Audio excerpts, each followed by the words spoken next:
자, 오늘 저는 빌립보서 1장 3절에서 11절까지 말씀을 가지고 어떤 성도로 기억될 것입니까? 라는 제목으로 여러분과 함께 주의 말씀을 나누고자 합니다. 참 여러분, 오늘은 1년 중에 참 의미 있는 주일이죠. 여러분, 매주일마다 의미는 다 있습니다만은 그러나 특별히 오늘 주일은 더 그런 의미가 있는 날입니다. 이유는 뭐냐 하면 정말 수십 년을 한결같이 교회를 위해서 수고하고 헌신한 분들의 은퇴식과 추대식이 있기 때문인 것입니다. 여러분, 우리는 인생을 두 번 살면 얼마나 좋을까요? 좀 부족하면 또 다음 생에 한 번 더 살 수 있는 기회가 있다면 더 열심히 할 텐데, 하나님은 모든 사람에게 한 번 살 수밖에 없는 인생을 주셨습니다. 그래서 그 우리의 인생을 일생이라고 하는 이유가 바로 여기에 있는 것입니다. 여러분, 우리는 일생을 살 때에 반드시 누구에게든지 은퇴식은 다가오는 것입니다. 은퇴식만 다가오는 것이 아니라 우리의 내 생의 마감도 다가오는 것입니다. 그럴 때에 저는 오늘 이 예배를 함께 말씀을 준비하면서 제가 그런 고민을 했습니다. 물론 오늘 이 말씀을 제가 준비하는 가장 중요한 핵심은 오늘 이 예배를 하나님께 영광을 돌리는 것이고, 또 특별히 오늘 은퇴하고 추대되시는 분들을 말씀으로 격려하는 것이고, 더 나아가서 모든 성도들이 정말 어떤 인생으로 한번 내 삶이 기억될 것인지를 고민하게 만드는 것입니다. 참 어떤 의미에서는 은퇴가 안 올 줄 알았는데 순식간에 다가옵니다. 그리고 또 내 인생의 마지막 시간도 마찬가지입니다. 오늘 아침에도 어떤 성도로부터 문자 하나 받았는데요, 참 그 문자가 제 마음속에 남아요.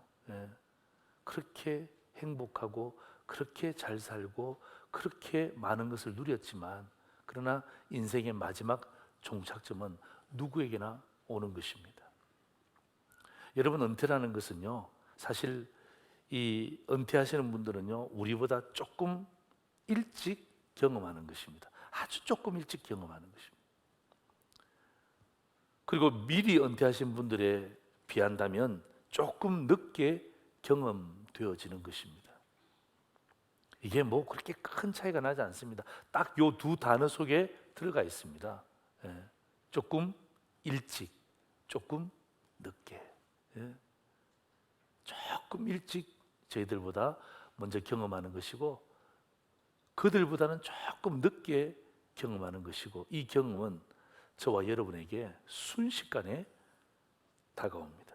그렇기 때문에 여러분, 우리는 이러한 부분들이 되었을 때, 나는 어떤 성도로 기억될 것인가? 나는 자녀에게 어떤 부모로 기억될 것인가? 나는 담임 목사에게 어떤 성도로 기억될 것인가? 담임 목사는 성도들에게 어떤 목회자로 기억될 것인가? 어떤 의미에서는요, 저는 이번 이 주의 말씀을 함께 준비하면서 한번 우리의 삶을 이 질문 앞에 내어 맡기는 그런 시간이 되었기를 다시 한번 더 주의 이름으로 축원합니다. 조금 일찍 경험한 거예요? 조금 늦게 경험한 거예요? 이 경험은요, 여러분에게뿐만 아니라 우리에게도, 우리 다음 세대에게도 순식간에 찾아오는 것입니다. 그래서 여러분, 이 질문은 오늘 여러분에게 제가 드리는 도전적인 질문이에요. 여러분들은 이런 순간이 다가왔을 때 어떤 성도로 기억되어지기를 원하십니까? 저는 그 경영학을 공부를 했는데요, 경영학을 공부하니까 참 재미있어요. 참 재미있는데, 이 공부 중에 어떤 한 사람을 제가 소개를 받습니다. 그 사람의 책도 많이 읽었고요. 이 사람의 별명이 있는데요, 이 사람은 뭐냐면 근대 경영학의 아버지라고 불립니다. 다시 말하면 이 경영학이라는 학문을 다룰 때에 이 사람을 빼고는 다룰 수가 없어요. 여러분, 아버지 없는 자녀가 있습니까? 없잖아요. 자녀가 있는 이유는 무엇입니까? 아버지가 계시기 때문에 자녀가 있는 것처럼 이분을 근대 경영학의 아버지라고 불릴 정도로 굉장히 유명한 분이세요. 아마 여러분도 아마 이분을 뉴스를 통해서 본 적도 있을 거예요. 그리고 아마 이 사람의 이름도 들어보셨을 것입니다. 이 사람의 이름이 뭐냐면 피터 드러커라는 사람이에요. 예. 피터 드러커라는 사람이에요.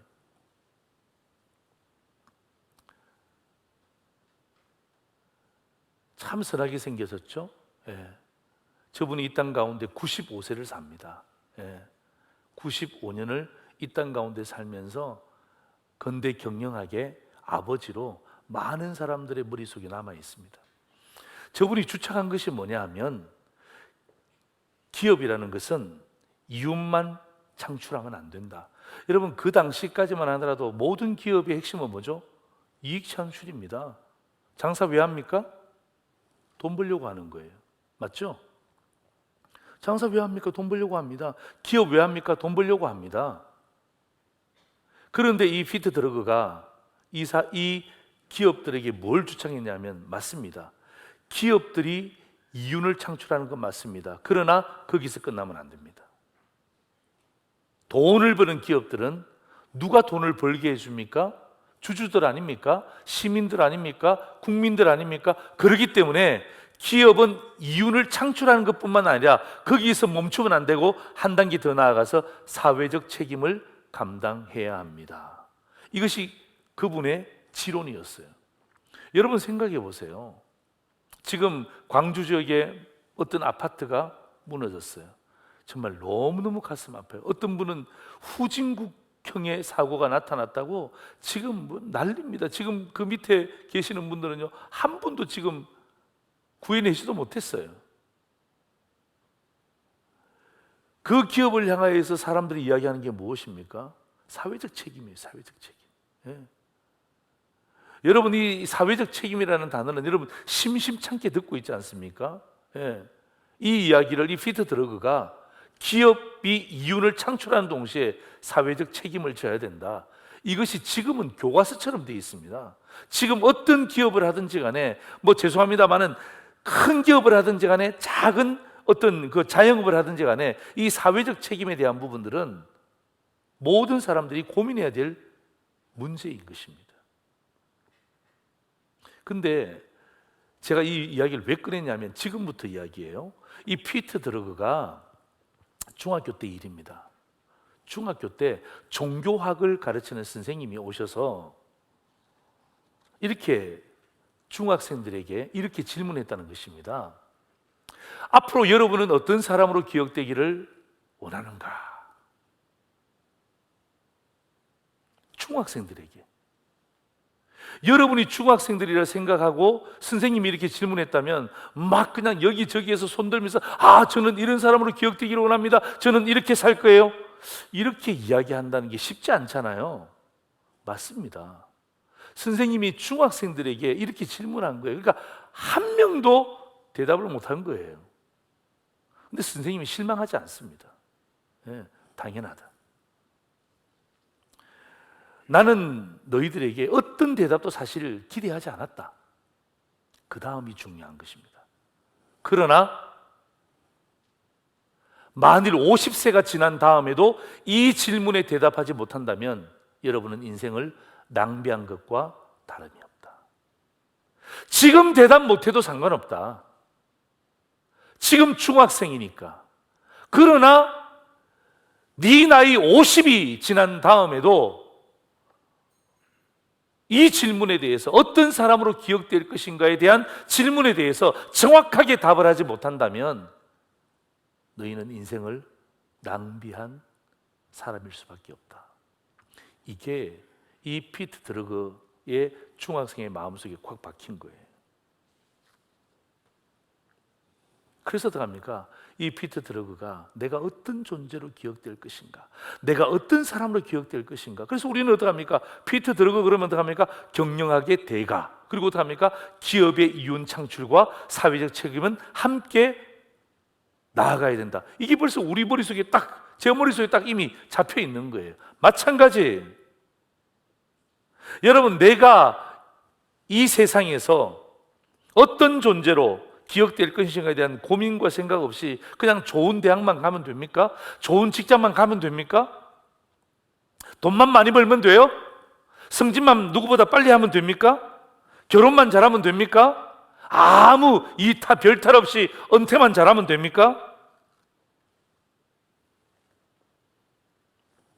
그게 다가 아니라는 거죠. 여러분, 이런 부분들이 다라고 우리가 생각했던 것이 한국 사회의 맹점 아닙니까? 이런 게 다라고 생각이기 때문에 자기가 생각했던 이 다라고 생각했던 것이 내 삶에 이루어지지 않으니까 어떡합니까? 범죄 유혹에 빠집니다. 그리고 어떡합니까? 생명을 너무나 값없이 버리는 거예요. 여러분, 우리나라가 OECD 국가 중에서 여러분 압도적으로 제일 높은 게 뭔 줄 아십니까? 자살률이에요. 자살률 1위입니다. 이유가 무엇입니까? 좋은 대학 갔는데, 남보다 빨리 승진했는데, 돈 많이 벌었는데, 이 질문에 대한 대답을 할 수가 없잖아요. 이 질문에 대해서 분명하게 대답을 할 수 없으니까 어떡합니까? 마음이 허한 거예요. 조그만 유혹에도 어떡합니까? 휩쓸리기 시작한 거예요. 그래서 어떡합니까? 이렇게 살면 뭐하나, 이런 생각이 불현듯 자기 마음속에 들어오니까 여러분, 생명이라는 게 얼마나 소중합니까? 여러분, 중환자실 가보세요. 오늘 하루를 살기 위해서 저들은요 수백만 원, 수천만 원 씁니다. 그리고 하루 더 살기 위해서 얼마나 애쓰는지 아세요?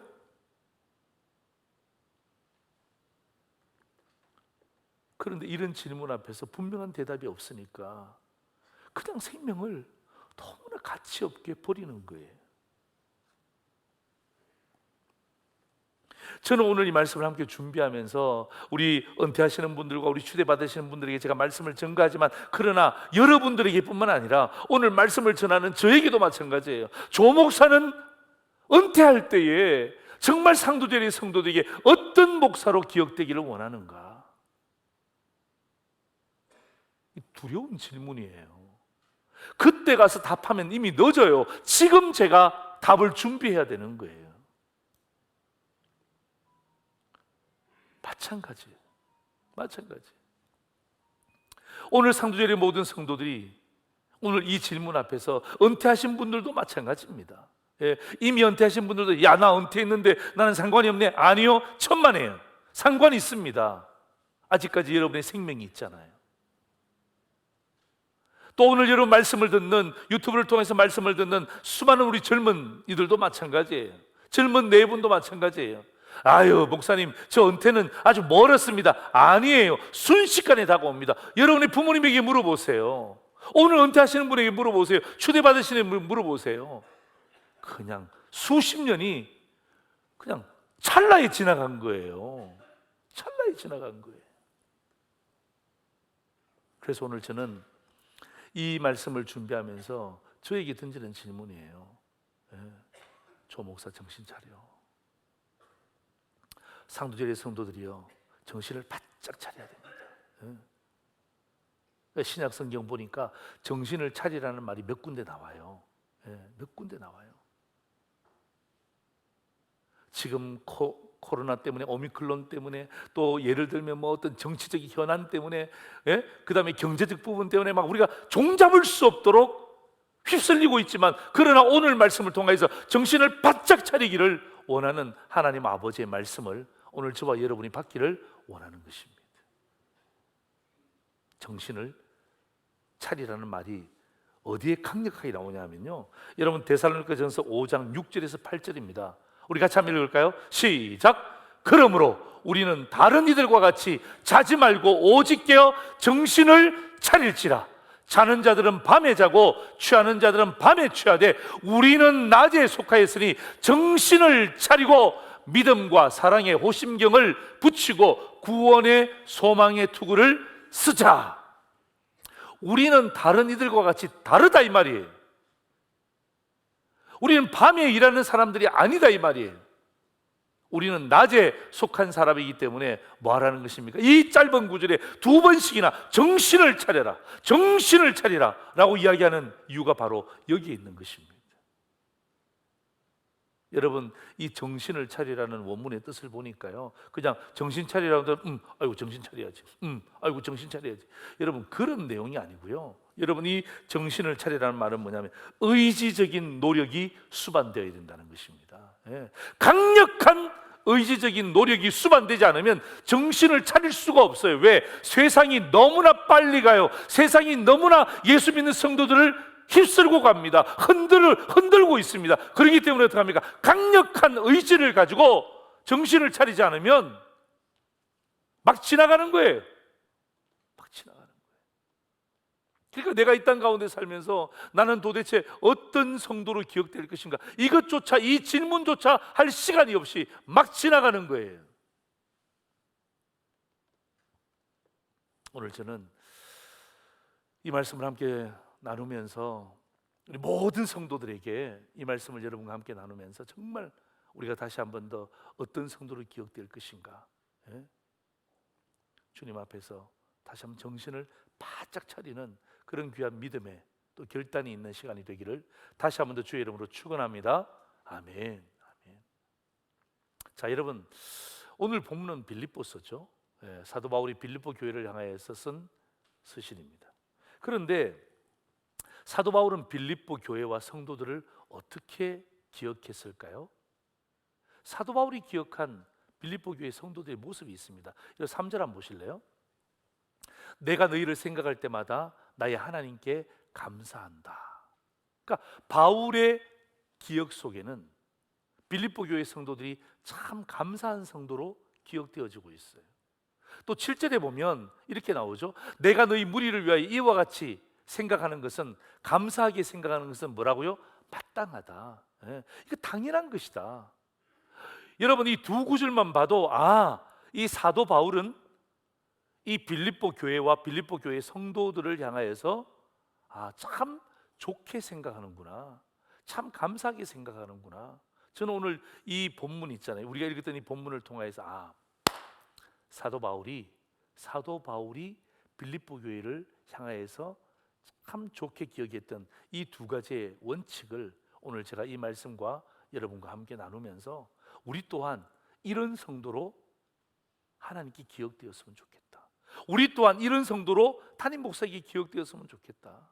우리 또한 이런 성도로 성도들끼리 기억되었으면 좋겠다라는 이 사도 바울의 마음의 소원, 또 하나님이 우리에게 주시는 이 말씀 앞에 오늘 한번 우리가 함께 노출되어지는 그런 귀한 시간이 되기를 다시 한번 더 소망합니다. 첫 번째입니다. 같이 한번 읽을까요? 시작. 복음에 참여함으로 기억되었다는 것입니다. 빌립보 교회 성도 복음에 참여했지, 이렇게 사도 바울은 기억했다는 것입니다. 여러분, 5절 한번 보세요. 자, 우리 5절 성도 5절 우리 같이 한번 읽겠습니다. 시작. 너희가 첫날부터 이제까지 복음을 위한 일에 참여하고 있기 때문이라. 사도 바울이 이야기하잖아요. 내가 너희를 생각할 때마다 하나님께 감사하는 이유는 바로 저거라는 것입니다. 너희가 첫날부터, 여러분, 이 첫날이 뭔 줄 아십니까? 빌립보 교회에 복음을 증거했던 그 첫날부터, 그리고 이제까지는 뭐예요? 이제는 뭐예요? 사도 바울의 현재의 모습이에요. 로마 옥에 갇혀 있는 사도 바울의 모습입니다. 그러니까 복음이 증거되어졌던 그 첫 시간부터 지금 사도 바울이 로마의 옥에 갇혀 있을 지금 이 현재까지 복음을 위한 일에 참여하고 있다. 이걸 내가 너희들을 굉장히 좋게 봤다는 것입니다. 여러분, 이제부터, 첫날부터 이제까지라는 이 단어는요, 뭐냐 하면 지속적인 교제를 이야기하는 거예요. 예.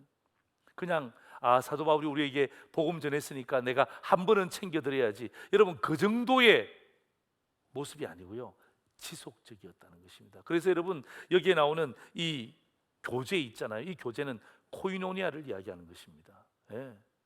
복음에 참여했다, 이 말은 이 코이노니아를 이야기하거든요. 여러분, 코이노니아는요, 한 번 딱 하고 난 다음에 끝나는 것을 코이노니아라고 하지 않습니다. 코이노니아라는 단어를 쓸 때는 뭐예요? 처음부터 끝까지 지속적인 관계가 유지되었을 때, 그때 코이노니아라는 단어를 쓰는 것입니다. 상황이 어떠하든지, 형편이 어떠하든지 이 빌립보 교회와 빌립보 교회의 성도들은 계속해서 어떡합니까? 이 사도 바울과 지속적인 관계를 가졌다는 것입니다. 그 관계를 사도 바울은 뭐라고 평가한 거예요? 너희들이 복음에 참여한 것이다 라고 그렇게 평가하는 것입니다. 여러분 생각해 보세요. 인간적인 교제라고 생각해 보세요. 여러분 인간적인 교제는 한 번 할 수 있습니다. 두 번도 가능합니다. 막 3, 4판, 3번 정도까지도 가능합니다. 그런데 4번, 5번은 어렵습니다. 그리고 여러분 인간적인 교제에는요 파당이 지어집니다. 인간적인 교제에는요 배신이 있어요. 인간적인 교제에는 뭔가 사람들이 그 가운데 뭔가 이 권력을 쥐고 자기가 주도하려고 하는 그런 마음들과 습성들이 생기는 것입니다. 그게 인간적인 교제의 특징이에요. 우리 많이 경험해 봤잖아요. 그런데 여러분 복음 안에서의 지속적인 교제는 무엇입니까? 진정한 복음의 교제는 누구만 드러나는 거예요? 오직 예수 그리스도만 드러나는 거예요. 예. 사도 바울이 이것 때문에 이 빌립보 교회를 향하여서 빌립보 교회 성도들을 향하여서 너무너무 감사했던 이유 중에 하나가 바로 이것입니다. 예. 인간적인 교제가 아니라 지속적인 복음의 교제를 했다는 것이 이 사도 바울은 잊을 수 없는 감사인 것입니다. 빌립보 교회 성도들은요 지속적으로 끝까지 뭐예요? 사도 바울을 지지한 거예요. 나는 이 말씀을 보면서 오늘 여기 은퇴하시는 우리 두 분의 장로님과 집사님, 또 오늘 추대받으시는 우리 세 분의 집사님들 계시죠? 정말 제가 이곳에 부임해서 하기 전에도 이미 신앙생활 하셨지만 또 부임해서도 그 뒤에 오신 분도 계시지만 오늘이 있기까지 끝까지 부족한 종을 복음의 사도로 인정하시고 또 상도제일교회가 완벽한 교회가 아님에도 불구하고 또 마음이 불편했을 수도 있음에도 불구하고 끝까지 오늘까지 열심히 달려와 주신 여러분을 향하여서 함께 복음에 동참했다는 것에 대해서 저는 사도 바울과 똑같은 마음으로 여러분에게 감사의 말씀을 드리는 거예요. 뿐만 아니라 여러분 오늘 말씀을 듣는 또 오늘 유튜브 앞에서 함께 예배를 드리는 모든 성도들도 마찬가지예요. 여러분 우리는 복음에 함께 참여하는 것입니다. 완벽한 사람 아무도 없어요. 완벽한 공동체 아무도 없습니다. 그러나 저든 여러분이든 무엇이든 여기에서 예수 그리스도의 이름이 드러날 수 있다면 여러분 그곳에 우리는 한 표를 던지는 거예요. 나의 상황과 나의 판단과 상관없어요. 진짜 주님의 영광이 드러날 수 있다면 뭐 하는 것입니까? 내가 그곳에 참여하는 것. 오늘 저는 이분들 뿐만 아니라 또 여러분들이 또 하나님 앞에서 은퇴하실 때 그 은퇴의 가장 중요한 게 뭐죠? 지속적인 교제, 끝까지 함께 지켜왔던 것이 사도 바울에게는 바울의 마음을 기쁘게 한 것이 아니라 이것은 복음에 참여한 것이라고 사도 바울은 그렇게 해석한 거예요. 여러분 지속적인 교제 가운데 사도 바울이 뭘 또 언급한 줄 아십니까? 여러분 성경 보세요. 빌립보서 4장입니다. 오늘 본문은 아닙니다만은 빌립보서 4장 15절 16절에 보면 이렇게 돼 있어요. 제가 읽어볼게요. 빌립보 사람들아 너희도 알거니와 복음의 시초에 내가 마게도냐를 떠날 때 주고받는 내 일이 무엇입니까? 사실 이 처음에 복음의 시초에 사도 바울이 자비랑 선교사였잖아요. 경제적으로 얼마나 힘들었습니까? 그런데 누가 도와준 거예요? 이 빌립보 교회가 도와준 거예요. 떠날 때 주고받는 내 일에 참여한 교회가 너희 외에 아무도 없었다는 것입니다. 경제적인 지원, 재정적인 지원을 해준 교회가 다른 교회는 없고 빌립보 교회밖에 없었다는 것입니다. 17절 보세요. 자, 16절 보세요. 데살로니가에 있을 때에도 너희가 한 번뿐 아니라 몇 번씩이나 2번씩이나 나의 쓸 것을 보내었도다. 얼마나 사도 바울이 감옥에 갇혀 있지만 이게 감사했는지요. 너희들이 내가 힘들 때 재정적으로 후원해 줬구나. 참 고맙다. 내가 너희들 때문에 내가 참 감사하다. 여러분 그런 차원에서 개인적인 차원에서 감사하는 게 아니에요. 이 모든 것이 뭐예요? 복음에 참여한 것으로 사도 바울은 해석하는 거예요. 여러분, 복음을 위해 헌신한 사도 바울에게 재정적으로 헌신함으로 복음의 동력자가 되었다라는 것을 이야기하는 거예요. 여러분, 헌금을 드린다. 여러분, 헌금을 드린다는 게 무슨 말이에요? 여러분, 우리가 주일날 헌금 드리잖아요. 주일 헌금, 11조, 또 선교 헌금, 또 무슨 장학 헌금, 많은 헌금의 제목들을 주님 앞에 드리잖아요. 여러분, 그 주님 앞에 드리는 것은요, 그냥 빼앗기는 게 아니에요. 아까워서 억지로나 인색함으로 드리는 게 아니에요. 그게 무엇입니까? 복음에 참여함이 되는 거예요. 아멘. 예. 이 의식이 사도 바울은 충만했단 말이에요. 여러분 생각해 보세요. 여러분, 그 빌립보 교회 성도들에게 헌금을 누구에게 했습니까? 사도 바울에게 했습니다. 그런데 사도 바울은 이 헌금을 나에게 했구나, 이렇게 판단하는 게 아니라 뭐예요? 너희들은 복음에 참여한 자가 되었구나. 예. 이 기억이 사도 바울에게는 너무나 생생한 것입니다. 제가 얼마 전에도 이 상도일동 우리 동사무소에 가서 우리가 어떤 의미에서는 성금을 드리고 왔잖아요. 성금을 드리면서 제가 동장님한테 그렇게 이야기했습니다. 이거 제가 가지고 왔습니다. 제 이름으로 드리는 겁니다. 저는 이런 말 해본 적이 없어요. 예. 우리 지난번에도 여러분, 우리 부활절 헌금 전액을 우리가 외부로, 또 그다음에 미래자립교회로, 또 그다음에 참 어려운 이웃들을 향해서 우리 다 나누었잖아요. 그죠? 예. 그거 나눌 때도 마찬가지예요. 여러분, 그게 뭔 줄 아십니까? 아까워, 내 헌금이 저쪽으로 갔구나. 여러분, 그게 아니라 뭐예요? 복음에 참여한 자가 되었다는 것입니다. 제가 우리 동사무소 우리 그 상도일동 우리 동장님이 그렇게 말씀드렸습니다. 동장님, 우리가 돈이 남아서 이거 들고 온 것 아닙니다. 예. 정말 성도들이 이 코로나 가운데 모이기도 어렵고 힘든 가운데 이 큰 금액을 준비해서 드리는 거예요. 그랬더니 동장님이 얼마나 좋아하시는지 몰라요. 얼마나 좋아하시는지. 그러면서 여러분, 그 동장님은 예수를 믿지 않아요. 제가 뭐라고 한 줄 아십니까? 뭐라고 했을까요?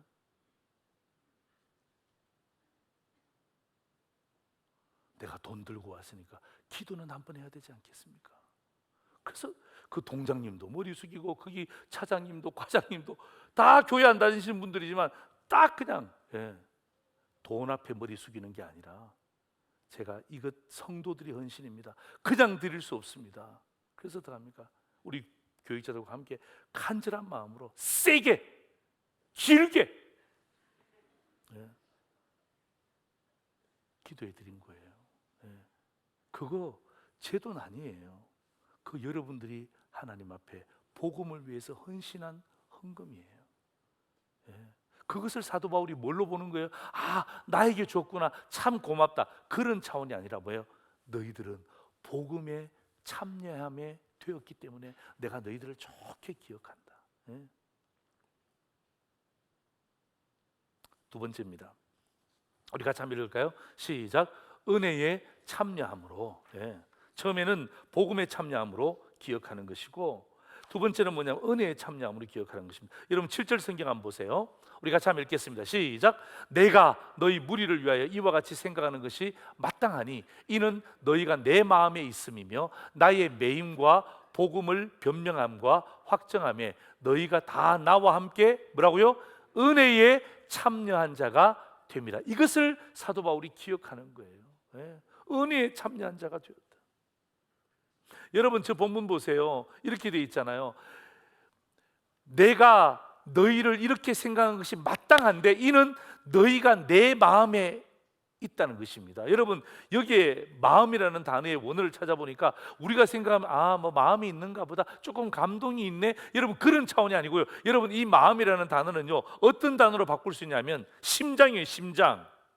심장으로 바꿀 수 있는, 다시 말하면 너희가 내 심장에 있다는 것입니다. 너희가 내 심장에 있다는 것입니다. 여러분, 저 본문 말씀 보시면 나의 매임이 뭐예요? 지금 옥에 갇힌 것 아닙니까? 현재 옥에 갇힌 것 아닙니까? 여러분, 복음을 변명함이 뭐예요? 나 예수 몰라요, 나 복음 몰라요, 그런 변명이 아니라, 여러분, 반론을 제기하는 수많은 사람들에게, 악한 세력들에게 뭐예요? 변증법을 사용하는 거예요.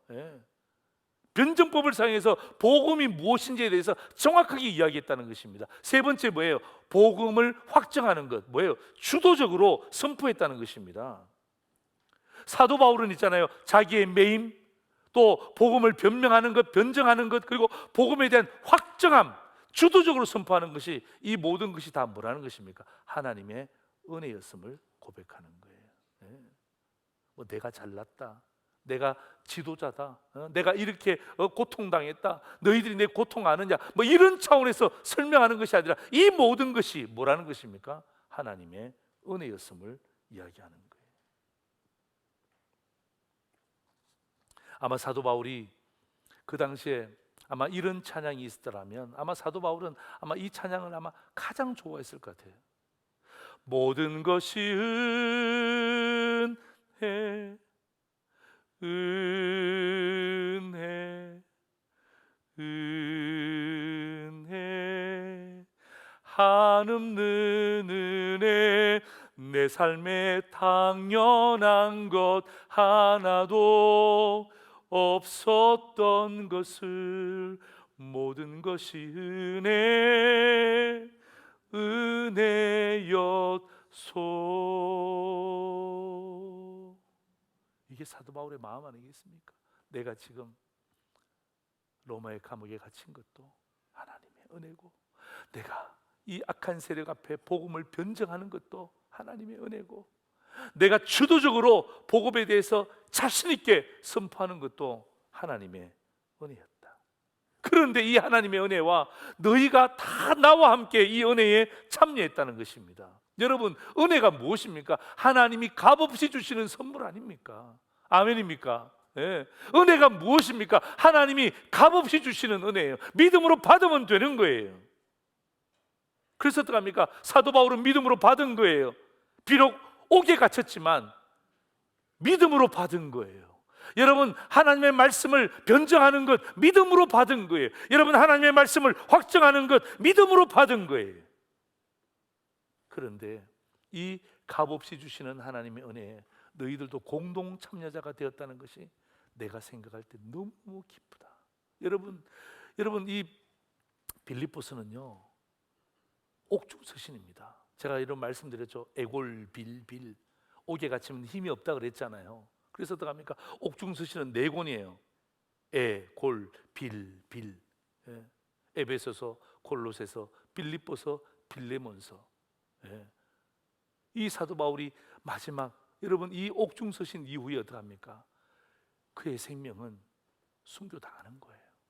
그럴 때 어떡합니까? 순교당하기 직전에, 순교당하기 직전에 외롭지 않는 거야. 외롭지 않는 거야. 그래, 이게 하나님의 은혜인데 이 은혜에 너희들이 함께 참여했구나. 이게 사도 바울이 볼 때는 너무 감사한 거예요. 여러분, 은혜를 아는 자가 은혜에 동참하는 것입니다. 여러분, 빌립보 교회 성도들은요, 은혜를 체험한 자들이에요. 여러분, 이게 안다는 말은 체험했다는 거예요. 뭐 지식적으로 아는 것을 이야기하는 게 아니라, 여러분, 이 안다는 말은 은혜를 체험했다는 거예요. 저는 오늘 이 은퇴하시는 분들, 주대 받으시는 분들 마찬가지. 저는 저분들이 수십 년을 저희 교회에서 은혜를 알기 때문에, 은혜를 체험했기 때문에 오늘 이 자리가 있는 줄 믿습니다. 은혜를 경험하지 못했다면 여러분들이 이 자리에 있을 수가 없습니다. 끝까지 매진했고, 끝까지 하나님이 값없이 주시는 선물에 대해서 함께 동의하고 함께 마음을 모았기 때문에 오늘 저는요, 이 영광스러운 자리가 있는 것입니다. 상도제리 성도들도 마찬가지예요. 여러분, 우리가 앞서거니 뒤서거니 다 모든 이런 자리에 오게 될 것입니다. 그럴 때에 여러분, 하나님의 은혜에 공동 참여자가 되기를 주의 이름으로 축원합니다. 그게 사도 바울이 기억하는 거예요. 제가 이런 말씀을 정리하면서 마태복음 6장에 보면 여러분, 이 옥합을 깨뜨린 한 여인이 나오죠. 옥합을 깨뜨린 한 여인이 나오는데 이 여인의 이름은 마리아입니다. 요한복음은 마리아라고 이야기합니다. 자, 보세요. 이 옥합을 깨뜨렸는데 제자들이 뭐라고 이야기하냐면, 제자들이 뭐라고 표현했냐면요, 붕괴합니다. 세상에 어떻게 이런 귀한 옥합을 여기서 깨뜨릴 수 있단 말이야? 붕괴했다면, 성경에 보면 붕괴했다고 이야기합니다. 그리고 한 제자는 어떻게 합니까? 이걸 어떻게 허비하느냐, 낭비하느냐, 오히려 팔아서 다른 사람에게 나눠주지. 본인이 해야지. 본인은 아무것도 안 했잖아요. 예수님이 있을 때 어떻게 합니까? 도망가기만 하고 피해가기만 하고 한 게 뭐가 있습니까? 여러분, 이 여인은요, 은혜를 체험한 자예요. 예. 이 여인은 은혜를 경험한 자예요. 그렇기 때문에 어떻게 합니까? 예수님의 마지막 장례에 대한 부분들을 집례하기 위해서 자기의 가장 소중한 향유옥합을 깨뜨린 거예요. 근데 반대로 주님은 칭찬하셨잖아요. 그게 여러분 마태복음 26장 13절 성경 구절이죠. 자 보세요. 내가 진실로 너희에게 이르노니 온 천하에 어디서든지 이 복음이 전파되는 곳에는, 그죠? 복음이 뭐예요? 예수 그리스도의 십자가 부활 사건 아닙니까? 복음이 전파되는 곳에서는, 그 다음 보세요. 이 여자가 행한 일, 뭐죠? 은혜 받은 일, 은혜 경험한 일 아닙니까? 예. 은혜 받은 일, 은혜 행한 일을 어떻게 합니까? 말하며 그를 기억하리라 하시니라. 아멘. 그래서 여러분, 오늘 제가 빌립보서의 말씀을 함께 나누면서 마태복음의 말씀을 함께 접목하면서 어떻게 합니까? 오늘도 우리는 이 아침에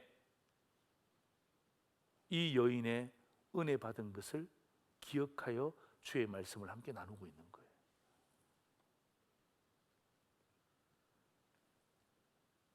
말씀을 정리합니다. 사랑하는 성도 여러분, 오늘도 우리 은퇴하시고 우리 추대 받으시는 우리 믿음의 우리 선배님들, 오늘 이 말씀을 통해서 저는 여러분의 삶이 결코 잘못되었다고 판단하지 않습니다. 아마 저도 마찬가지고 우리 상도되는 모든 성도들도 여러분의 삶을 복음에 참여한 우리 귀한 믿음의 선배들, 또 은혜에 함께 참여한 믿음의 귀한 선배들로 아마 인정하리라 저는 믿습니다. 뿐만 아니라 오늘 이 말씀을 전하는 저와 또 은퇴하지 않았지만 앞으로 은퇴와 앞으로 모든 일에 대해서 함께 다가올 그 미래에 대해서 오늘 여러분 이 말씀 앞에 또 이 질문 있잖아요. 나는 어떤 성도로 기억될 것인가? 여러분, 이 질문 앞에 다시 한 번 더 우리의 마음을 다잡고 한 번 더 고민하고, 그죠? 이 아침에 정신을 다시 한 번 더 바짝 차리게 하는 그런 질문인 줄 알고, 그때 가서 준비하려고 하지 말고 지금부터 잘 준비하셔서 담임 목사가 보든지 성도가 보든지 하나님께서 보든지 부끄럽지 않는, 그죠?